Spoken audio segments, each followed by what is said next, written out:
Welcome into the 247 Sports College Football Show. I'm Emily Proud. We hope you enjoyed all the action from week 1, but there is no time to dwell on the past because we are turning the page to week 2, and we have a lot to talk about on the show. So let's go ahead and tell you what is coming up. We'll tell you the biggest games of the weekend from a playoff perspective. Then we'll head to the state of Iowa for an on-the-ground breakdown of the Cy-Hawk rivalry game. And a win on the field could mean a recruiting win for teams hosting some big-time prospects. We'll break down who is on campus and some coaches already feeling the heat after week 1. But we have to start with some of the biggest headlines that are happening in the sport right now. And for that, we bring in our college football insider, Matt Zenitz. Matt, I got to ask you about the situation happening at Michigan. The athletic director, Ward Manuel, he admitted that Sherrone Moore is coaching without a contract right now. What's the latest with that situation? Yeah, so that obviously generated a good amount of reaction yesterday. But hey, here's where things currently stand on that. So Ward Emanuel confirmed yesterday that Sherrone Moore currently working without an official contract that's been finalized at this point. But from what I've heard during the course of the last 24 hours is that may not be the case for too much longer, and that the current belief is that a deal could be done and finalized and signed at some point in the near future, especially after there was nothing new or surprising that showed up regarding Sherrone Moore and the notice of allegations that Michigan received. Also, just for context, I feel like it's important to point out that this is not as unprecedented as a lot of people probably think. And there are actually at least a couple other new FBS head coaches who are currently working right now under just an MOU and without an official finalized contract. And another, Derek Mason, just got his deal done and finalized with Middle Tennessee last week, which was nearly 9 months after he was hired. So the lawyers are involved. There is a memorandum of understanding, and he is not coaching for free right now, I guess we can say. Another thing I wanted to ask you about, because you spoke with some NFL scouts, and we're obviously very excited to see what Travis Hunter has in store for us in week 2 at Nebraska, but they're telling you that they see him more as a wide receiver than a cornerback. What are you hearing? He's a true unicorn. I don't know if we've ever seen a prospect like this. So I was talking to one veteran scout the other day just to see if there's ever been a player that he can remember that's been a legitimate first-round talent at both cornerback and wide receiver. And probably the closest comparison is Champ Bailey going all the way back to 1998. But even with Champ was universally viewed as a cornerback prospect, whereas with Travis is a first-round player at cornerback and an emerging first-round player at receiver also. The assumption really throughout the course of the last year or so, and even recently among scouts, it seemed like, was that Travis ultimately would be a cornerback prospect first and foremost as he moved forward into the draft process. But his play last year and what he did last week against North Dakota State, the 3-touchdown performance he has, all of a sudden there is a growing buzz about him as a wide receiver prospect. And there are several scouts and NFL personnel people that I've talked to during the course of the last week that are now actually viewing him as an even better prospect at wide receiver than how they view him as a cornerback. Either way, fortunately for Travis, the consensus is that regardless of which position he chooses to play, that he is in line to be one of the top players taken in next year's NFL draft. We're certainly seeing wide receivers get the bigger contracts than cornerbacks, but as the show that was just on previously before us will tell you, if you're a corner, you don't have to deal with those fantasy managers out there worried about how many snaps you're getting and how many balls you're catching.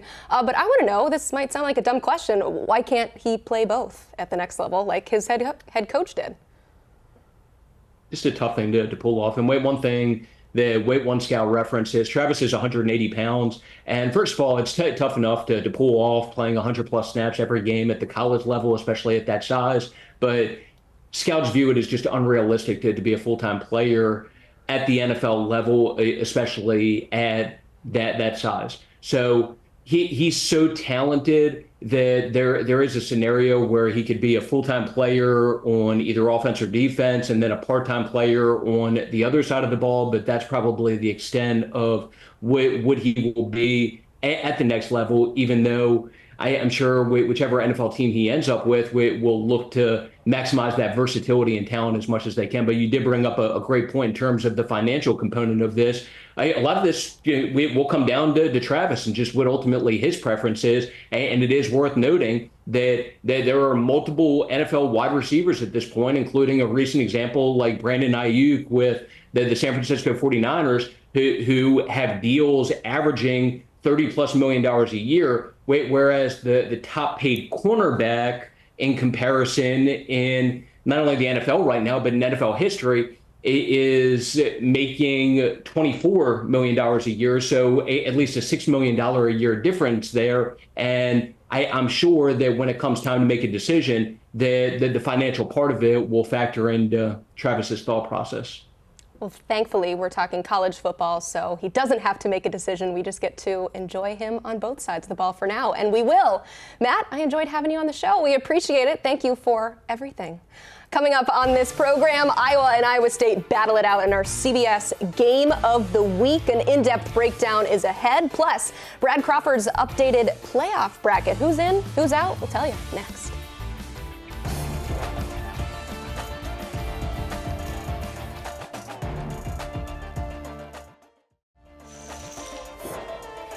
You are taking a look now at Brad Crawford's updated playoff bracket after week 1. The only change is kind of significant considering Saturday's slate. He's switched out NC State as the 11 seed for Tennessee, and those two play each other on Saturday, which we will get into right now when we welcome the man behind the bracket.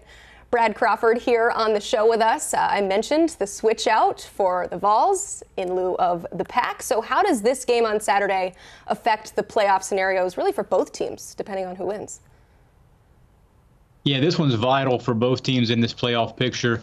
Maybe more so for the Wolfpack, considering I don't think NC State's likely going to win the ACC. Maybe Miami, Clemson have kind of supplanted the Wolfpack as the top seeds right now, getting that auto bid. But it's a prove-it game for Tennessee, too, because basically they played a scrimmage last week against Chattanooga, 69-3. We don't know what Tennessee is besides a high-scoring machine. So this is NC State's toughest game of the year, giving Tennessee's high-powered offense, which is not what they're used to seeing, in ACC play. So trip to Clemson in 2 weeks, big game. 70-30, I'm projecting, Emily. Orange to red fans at Panther Stadium. Vols travel well.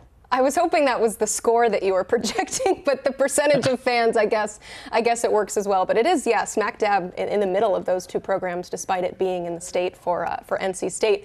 Meanwhile, Texas at Michigan, that is an absolutely massive game. You have Texas in your playoff bracket, not as the SEC champ. Michigan, though, defending champs, nowhere to be found. So if a Michigan win were to happen, how would that cause some chaos here? That would be huge for the Wolverines. This game goes a long way in determining the perception of the SEC versus the Big Ten this season. Two elites duking it out in Ann Arbor. Major playoff brownie points go to the winner here. We saw last year how big a non-conference win for Texas was against Alabama. And they could do that again by snapping Michigan's long winning streak. You see there, Michigan the most wins in college football history. So the other side, Michigan last week kind of walked through the mud against Fresno State. So I'm looking to see if Michigan can play a little better this week. There's some uncertainty at quarterback for the Wolverines. But I'll say this, the narrative significantly changes around Sherrone Moore and the program in defense of its title if they're able to shock Texas. 7-point spread should be a doozy in Ann Arbor. All right. Meanwhile, Oregon in action against Boise State, and there could be playoff implications for both of these squads if Boise State wants to be the G5 representative. But I want to focus on Oregon because you have them in as a 6th seed, so also not a conference champion. But based on what we saw in week 1, what do you need to see out of the Ducks to make you feel better about projecting them as a playoff team? Yeah, Oregon did not pass the eye test against Idaho. I'm not pressing the panic button yet on the Ducks. But after that narrow win as a, 45-point favorite or so, there's some worry there. And if Boise State goes into Alston Stadium and wins, then you're looking at the G5's playoff frontrunner. Ashton Jeanty, Boise State running back, 270 yards, 6 touchdowns last week. If he does that again, he's the Heisman lead, no doubt. Oregon right now, 32 consecutive home wins against non-conference competition. It's hard to win there in that zoo. So I'm really interested in seeing if Oregon can fire on all cylinders this week instead of going through the motions again. The Ducks, like I said, did not look like a preseason top 5 last time out, needing that 4th down conversion late in the game to seal it. Boise State's a team, I think, along with Liberty, Memphis, Tulane, who can kind of get in that G5 playoff conversation if they can win. So big game out at Oregon this weekend in a non-conference showdown. Yeah, probably the most insane stat in the stat packet of research that we get from our CBS Sports crew is that Oregon is 0-3 all-time against Boise State. So this is quite the rivalry here. We'll see what happens on Saturday. You mentioned the prolific running back in that game. How about the other one, Ollie Gordon, in this next game that I want to ask you about? Arkansas at Oklahoma State. Neither of these teams are in your playoff bracket, but you still think this is an impact game this weekend. Why? Sure. And it could certainly change. I mean, if Oklahoma State wins the Big 12, or obviously Arkansas does not have a shot at winning the SEC. But if they can go on the road in Stillwater and beat a ranked Cowboys team, maybe something changes. Arkansas is the only team in college football last week, Emily, that scored touchdowns on all 10 possessions, 70 points in Bobby Petrino's return to Fayetteville as the OC there. So this is a game that maybe on paper a few months ago we thought would be a blowout, but Arkansas has a legitimate shot at going into Oklahoma State and winning. You got to stack the box. You got to shut down Ollie Gordon. And if Arkansas does pull this out, I think you can take Sam Pittman off of the SEC's at least one of the hottest seats now with Billy Napier struggling at UF. He would certainly like to have a slightly cooler seat in this game. A win in this game would certainly help that. Brad, thank you so much. You can check out more of his work on 247sports.com. He will be updating this projected playoff bracket all season long, so be sure to check back for week-to-week changes. And coming up, a few coaches are feeling the heat after rough starts to the season. Who is under pressure and how do they get out of it? That's next.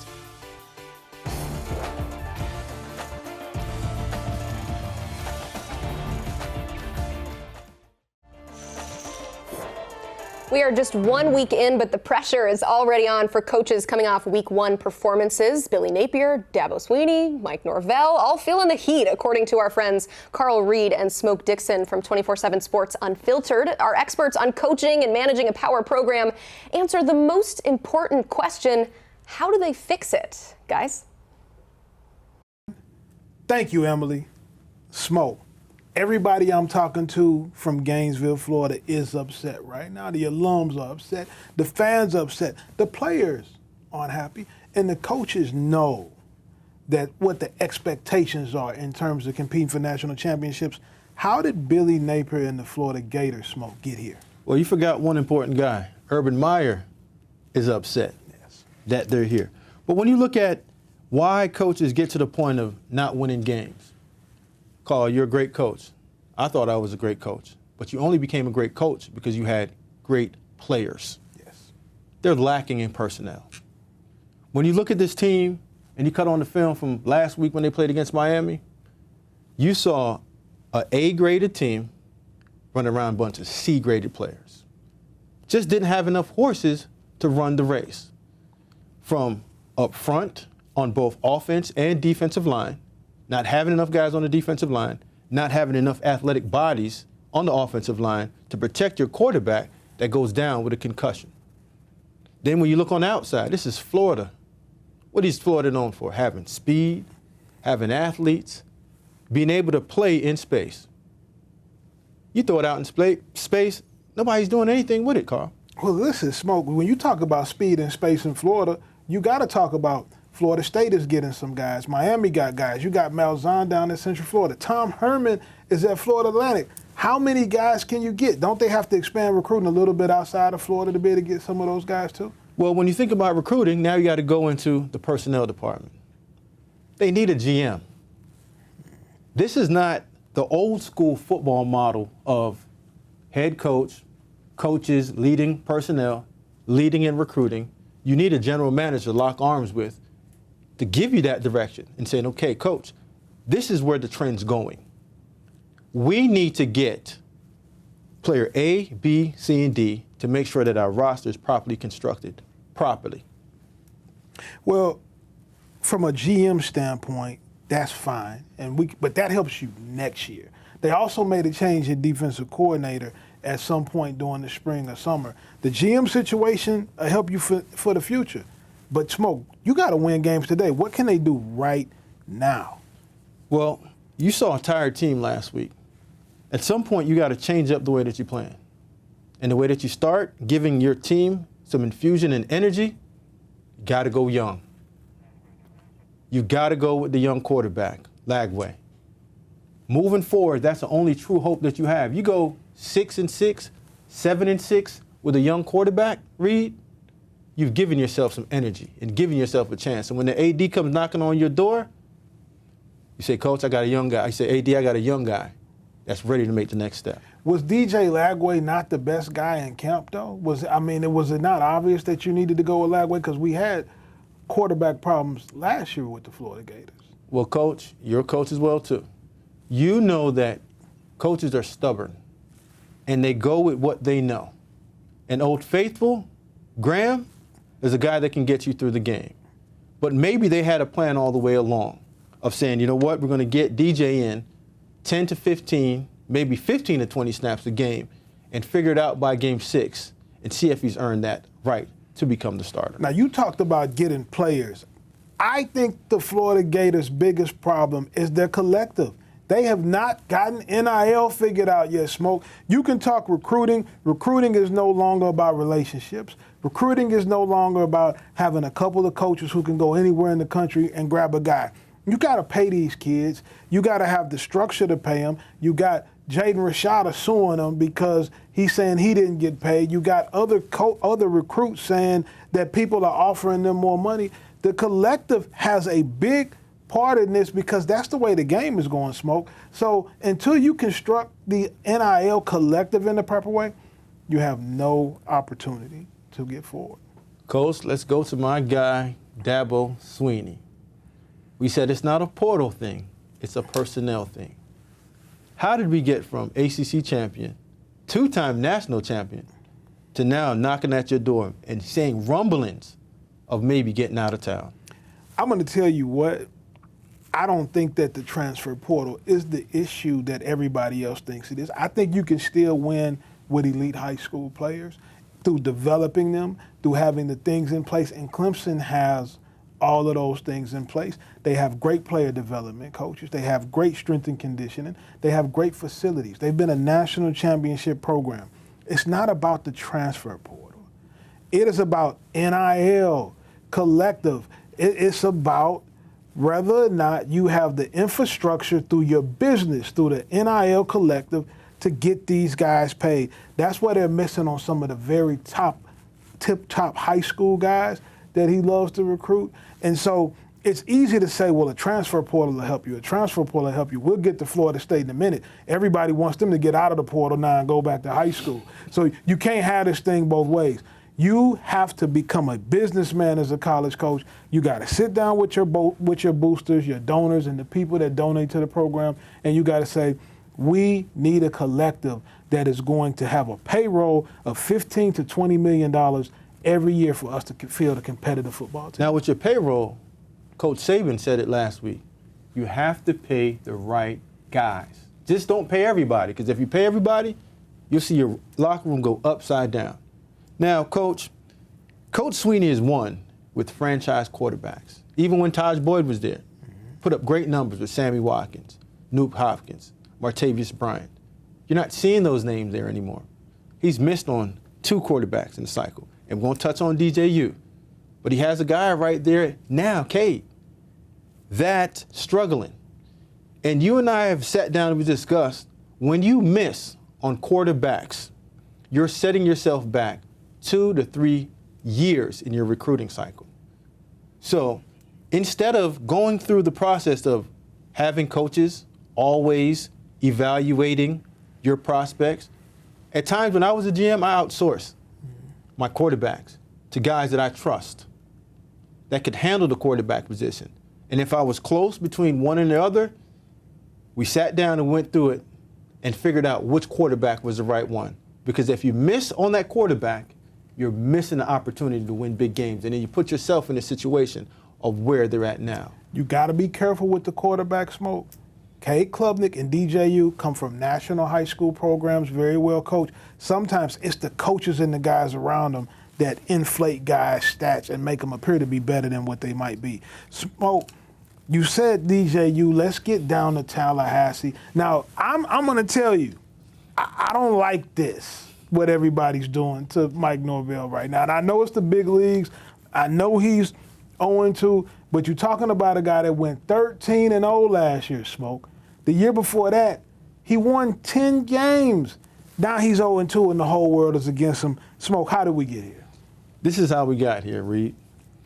It started out when everyone looked at the game versus Georgia, when you gave up that man. That burger sat out there, and it's a big, whopping burger that you couldn't even get your team up to play and get motivated to play against all year the number one team. Come on. Just hold tight. I'm going to get with you. So now you go out and you allow coaches, again, not personnel, to pick your quarterback for your next year, DJU. I am not going to continuously beat DJU up for being who he is as a football player. He can run some. He can throw just a little bit, enough to get you out of danger. But when you are paying the wrong person and you go out NIL and you go in the transfer portal and you bring in a guy that everyone is looking at to be the guy and have tremendous production and does not have production, you're going to have your locker room upside down. And guys looking around talking, hey, how much is he getting paid? I'm not getting paid. And now your team looks like what they look like right now, lost. Well, the problem is people place a lot of blame on Mike Norvell for the Georgia game. It wasn't his decision to sit the kids. His players decided not to play. They got upset when they didn't get the playoffs, and instead of playing for Florida State and showing that they belonged against Georgia, they all bailed. They went to the league, and it's not their problem to deal with anymore, Smoke. So how do we fix this? Since you don't believe this is an issue, you don't believe it's a fix, but I got your fix for you. If you in order to fix the Florida State situation right now, I don't think it's something that you can do this year. I think you got to address it with recruiting, go back to being a little more high schoolish, and you got to get the right quarterback. Well said. Back to you, Emily. Thank you, guys. You can watch Unfiltered with Smoke Dixon and Carl Reed on Tuesdays and Thursdays at 5 o'clock on the 247 Sports YouTube page. Week 2 brings us a lot of big matchups, but which freshmen are going to show up and show out? Our 247 Sports scouting team weighs in. You're watching the College Football Show. Stay with us.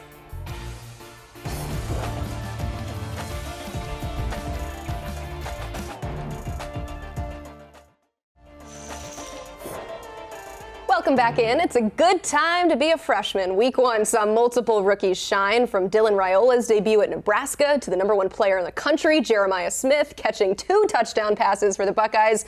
4 out of the 5 players you see highlighted here were ranked 5 stars by very smart people, so we should probably bring them on the show to talk about some of those freshmen that they watched, since they were probably freshmen in high school. So here they are, Director of Scouting Andrew Ivins, another member of our scouting team, Cooper Patagna. Let's start with the game of the week in the SEC between South Carolina and Kentucky.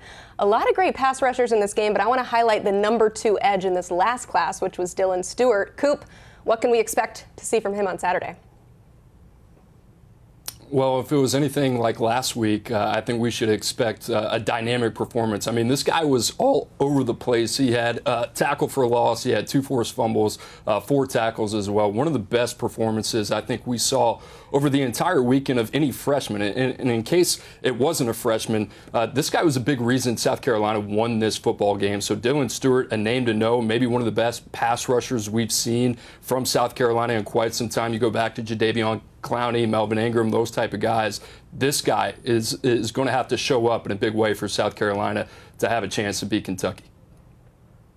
Coop, I love how Shane Beamer is giving him a chance. You look at that week 1 starting lineup for the Gamecocks. They played 6 true freshmen. Dylan Stewart didn't start, but Josiah Thompson did at left tackle. You had Mazio Bennett, the wide receiver, Michael Smith, the tight end, another kid we liked. Look, Shane Beamer, his tenure there in Columbia, we'll see what happens. It's a key season for him.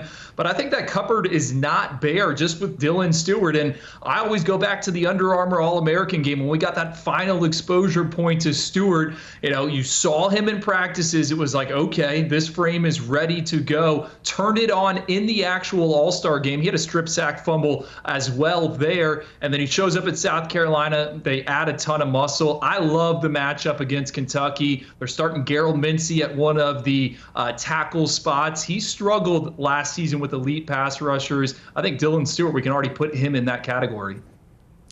Let's go to another Dylan Raiola. Big rivalry game this weekend. He joked earlier this week that his dad Dominic reminded him that he never lost to Colorado back in the day. So Coop, what can we expect to see from young Raiola in this rivalry game?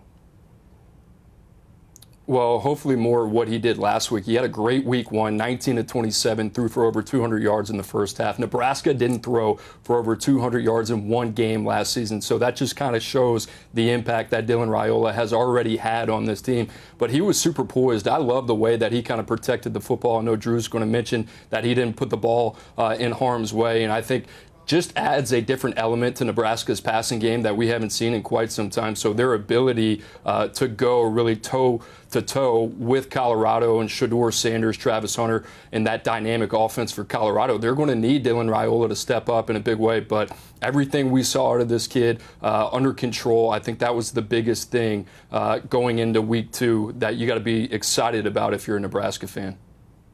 You're right, Cooper. I'm going to bring that up. No turnover-worthy passes, according to the folks at Pro Football Focus there in week 1. I know it was against UTEP, but we saw this from Dylan Raiola when he was at Buford High School. As a senior, only 1 INT over 250 pass attempts. Not only does this guy protect the football, but he'll take a sack. He will take a negative play if he has to because he doesn't want to risk it. He doesn't want to take too many chances. Emily, what can we expect from him on Saturday night, a game everyone is tuning into?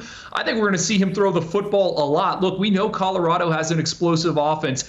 They can score in the snap of a finger. Travis Hunter, Jimmy Horn, Shedeur Sanders, they want to light up the scoreboard. And I think Nebraska, they're physical. They've been built through height, weight, speed in the transfer portal and high school recruiting. They're going to need to air it out. And Dylan Raiola, we thought coming out, one of the best deep balls we have seen in recent cycles. I think it's going to be on full display Saturday night when the Buffs and Cornhuskers face off. So Dylan Raiola was the number 2 quarterback in this last class, but we are going to be treated to seeing the number 1 quarterback in this most recent class when DJ Lagway steps in for an injured Graham Mertz for Florida. Now, this will be the first time that we as a college football public are seeing him play, but I know you two have watched loads and loads of tape of this guy. So, Coop, what are we going to see from DJ Lagway when he makes his collegiate debut? I think we'll see a little bit of everything. He's a dynamic athlete, a guy that was a 3-sport athlete back in Willis High School, but he got better year over year, every major statistical category in high school. That's what I look for in DJ Lagway. I think that's what we're going to see, whether it's short-term, filling in for Graham Mertz, or whether it's going to be a long-term thing. But I think Florida, their offensive line really struggled with a really talented defensive front from Miami. You've got to get the legs involved for DJ Lagway. I think that's going to ease up things for everybody else, especially on the perimeter. But we saw some flashes of what he could be, and a lot of that came via the ground as well. Also, a nice little rapport there with Eugene Wilson, one of the more dynamic playmakers in Florida's offense. So I would see Billy Napier trying to find a way to get his legs under him via the ground game to really kind of ease him in against a game versus Samford. And, this is an audition for the rest of the year. We'll see if Graham Mertz comes back healthy from a concussion. But if DJ Lagway plays well, there's too much on the line for Billy Napier not to go with Lagway as their future starting quarterback for the rest of the season.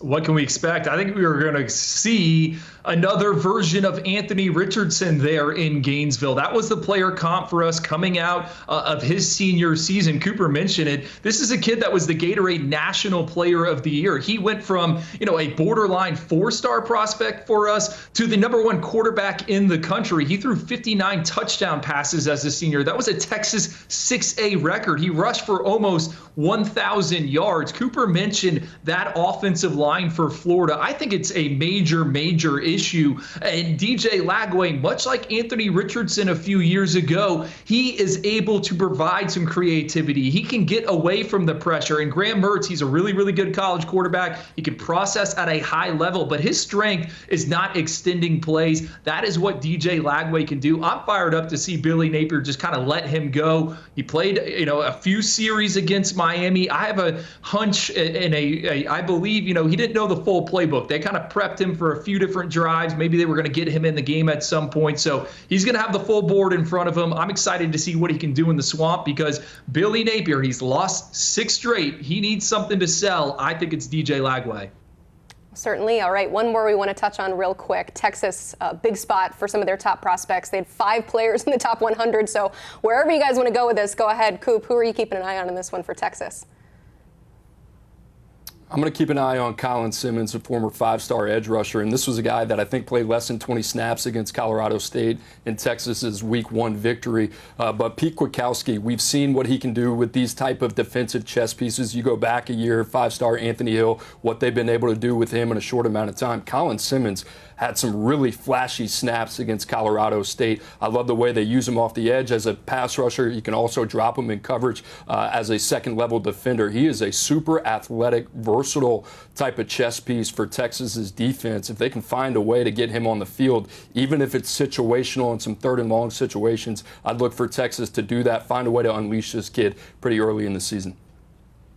Coop, I would put a green sticker on his helmet, right? Put Pete in his ear and just let him tee off against the quarterback. Love that pick. I'm going Ryan Wingo, the wide receiver, our 32nd and last 5-star last cycle. Look, Michigan is loaded on defense. That is the identity of the program. They got a future first-round cornerback in Will Johnson. Guess what? He can only guard one of these guys. We think he's going to be matched up with Isaiah Bond. Remember the name Ryan Wingo. I don't know how the Wolverines are going to handle this arsenal of wide receivers. I think Ryan Wingo could have a big day in Ann Arbor on Saturday.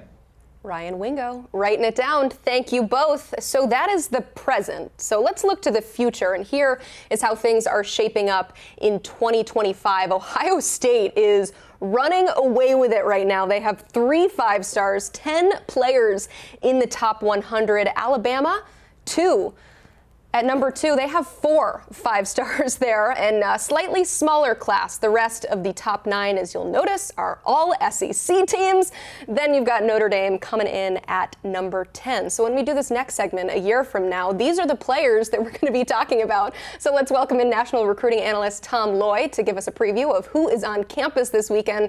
Starting with a recently named 5-star wide receiver, Jerome Miles. He is visiting USC, and I took a look online. Crystal balls are kind of mixed on him. So what do we need to keep an eye on this weekend, Tom? This is a huge visit for USC. I think it's a great fit. I was telling Cooper ahead of the show that I think that's a really good fit, and I'm excited to see how things play out this weekend. USC has him at the top of the board. I already like what they're doing at the wide receiver position in 2025. And they got some ground to make up, though, because they've kind of been late to the party with him.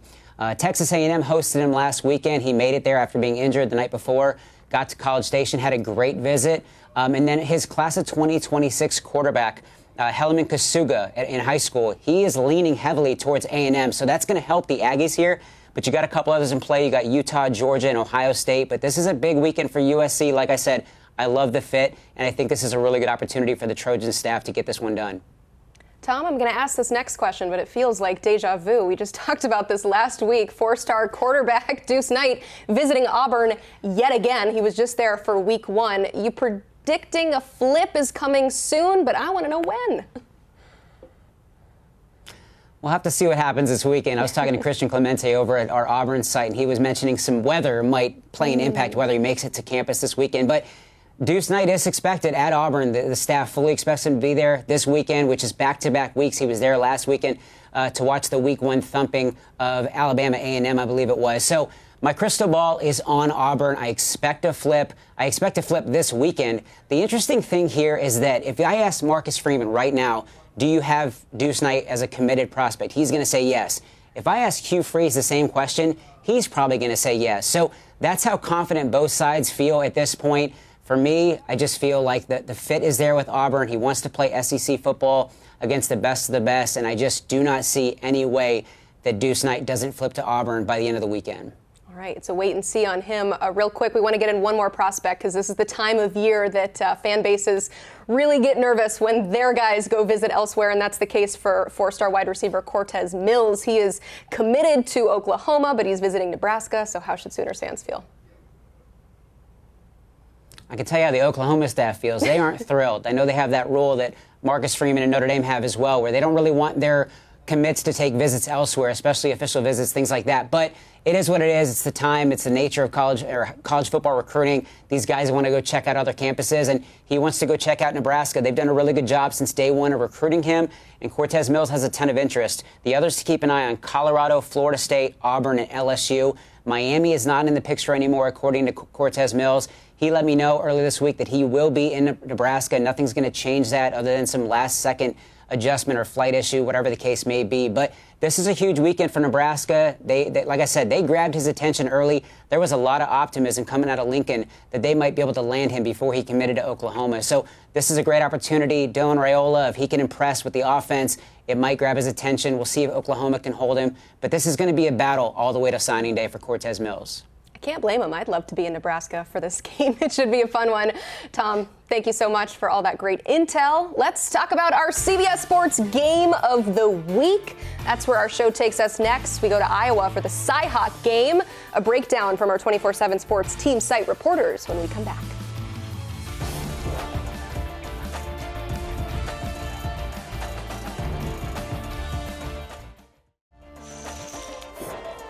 The CBS Sports Game of the Week has already been played. Yeah, that's EA College Football 25. That's how eager we all were to see what the 2024 version of the Cyhawk rivalry game looked like. But tomorrow, the wait is over, and we get the real thing. And we are so excited to welcome in two of our team site reporters, Alec Busse from Cyclone Alert and David Eickholt of Hawkeye Insider. And let's start with a bit of an injury report, because I know there's a lengthy list for Iowa State, and so I've got to ask you, I mean, how do they adjust, particularly on the defensive side of the ball, Alec? Yeah, especially at the linebacker position, I think there's some concerns for Iowa State. Their top playmaker, Caleb Bacon, probably going to miss a majority of the season. Will McLaughlin not expected to play on Saturday for the Cyclones either. So you're going to see Jack Sadowski probably play a more increased role for Iowa State on Saturday. I would anticipate he played in all 12 games, 13 games for Iowa State a season ago as a true freshman. Another true freshman you're probably going to see into the lineup on Saturday for the first time in his career is Cale Brazina. He could have gone last Saturday, but I think Matt Campbell and his staff decided to keep him out. And then you'll see another larger group of linebackers kind of rotate. That includes Cooper Ebel, Jacob Ellis. And then last week they had a former walk-on, or current walk-on, I guess I should say, John Klosterman, play a good game for the Cyclone defense against North Dakota. So it'll be a younger group, a group that's less experienced, but that's kind of how it goes when you've got two or three of your top six out at a certain position. Yeah, so then it just comes down to Iowa. How do they take advantage, right? So I think they're really going to try to isolate those different linebackers, maybe get Luke Lachey going up against one of those new linebackers. But it will be interesting to see if Iowa State does bring down their safeties and force Iowa to go deep, because especially in that second half, on 5 of the 6 drives, Iowa ended up scoring a touchdown, 3 passing touchdowns, which is just an anomaly compared to the last couple of seasons. But Cade McNamara did a really, really great job of pushing the ball vertically through the air. And that's just something that Iowa hasn't done. So if they bring the safeties down, Iowa State's secondary is very, very good. But I am curious if Iowa's going to attack them through the air. And on top of that, too, I think Iowa's going to run the football. I think the offensive line did a really, really great job last weekend against Illinois State. Obviously, Iowa State's a different test, but I think we're going to see a heavy dose of Caleb Johnson, who missed the first half of last week due to a suspension, but came back out in that second half, 11 carries, 119 yards, and a pair of touchdowns, including a 64-yard scamper up the middle. But I 100% anticipate Iowa trying to get those linebackers isolated on some of Iowa's top targets. All right, that was a little taste, but let's go ahead and dig right in and talk about our favorite topic, which is, of course, the Iowa offense. How about that wide receiver production in week one? An offensive explosion, but really successful for both teams. I want to know how they continue momentum on the offensive side of the ball, but let's kick it off, David, with Iowa. Yeah, first of all, through that first half, I mean, I was sitting there getting flashbacks to the last couple of seasons. I thought it was kind of the same thing. I mean, the first drive of the game was run right, run up the middle, then an overthrow on 3rd and 6 on a 3-yard out route. So I really wasn't sure how the offense is going to be changing. But again, I think in that second half, Iowa just found a way to really figure things out. I think it started with the wide receiver positions. Iowa, all of last season, had 3 receiving touchdowns from its wide receivers. They had 3 in week 1, including 2 by freshman Reese Vanderzee, who just looks like he's going to be a really, really big part of Iowa's offense moving forward, a perfect fit for that X position. Another guy I'm really going to be keeping a close eye on is Kamari Moulton. He got his first start last week. A little bit slow out of the gates, 19 carries for 65 yards, but he's put on 20 pounds in this past offseason. I think Iowa's going to be very calculated in how they attack Iowa State. I don't think they're going to really take too many down the field risks. But again, if those safeties play up, I think you have to trust Cade McNamara in his 6th year. You have to trust this new offense. And ultimately, you just got to, throw the book at them. Yeah, I think for Iowa State, it probably is a little bit more through the air, especially when you have 2 really talented wide receivers in Jaden Higgins and Jalen Knoll, 2 guys who have potentially all Big 12 potential come the end of the season. Jaden Higgins was a former preseason all Big 12 player entering this season. The 2 of them last year combined for about 1,700 yards and 13 touchdowns. And Rocco Becht is really efficient at getting them the ball. Last week, they had just 2 plays to score, and it was the 2 of them catching plays from Becht to start the season. Knoll had about 135 receiving yards last weekend against North Dakota. I would expect him to play a big role on Saturday as well. But don't overlook tight end Ben Bramer. He was a little banged up in week 1. I think they expect him to be more healthy in week 2 for the Cyclone offense. And then it's just so difficult to run against the Iowa defense with how strong their defensive front and their linebackers are. But if Iowa State's going to have success on the ground, look for a Busse and Carson Hansen to really kind of contribute to that for the Cyclones. Like I said at the beginning of the segment, we were eager to see what this one looked like, so we actually simulated it 20 times on EA College Football 25, and Iowa State won the fake game 13 times. So real quick, before we go, what's the key to victory for each team?